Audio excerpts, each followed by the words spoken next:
Minimum কিছু সংস্কার করার প্রয়োজন হয়, তার জন্য যৌক্তিক যে সময়টুকু দরকার জামাত ইসলামী সেই সময়টুকু দিতে প্রস্তুত।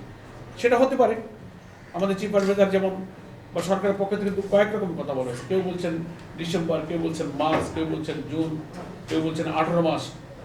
যেটাই হোক, তাদের টেন্টেটিভ আইডিয়ার মধ্যেও যদি তারা সংস্কারগুলো করে নিরপেক্ষ নির্বাচন করতে পারেন, আমরা তো 3 মাস বেঁধে তাদেরকে কোনো বাইন্ডিংসের মধ্যে রাখিনি। আমরা চাচ্ছি 2-1 মাস আগে পরের চেয়ে মোর ইম্পর্ট্যান্ট হচ্ছে ইলেকশনটা নিরপেক্ষ। সেইটা করতে যে কাজটুকু সেটা যেন হওয়া চাই, এটার জন্য জামাত ইসলামের মতামত। এই জন্য আমরা কোনো ডেড লাইন আমরা কোনো করি। ডেড লাইন সরকারকে ঘোষণা করতে হবে। আফটার রিফর্ম নির্বাচনের একটা রোডম্যাপ ঘোষণা করা উচিত সরকার। এটা আমরা বলছি।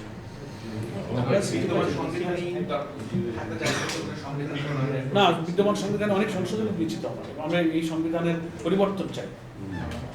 তো থ্যাংক ইউ, ধন্যবাদ, আসসালামু আলাইকুম।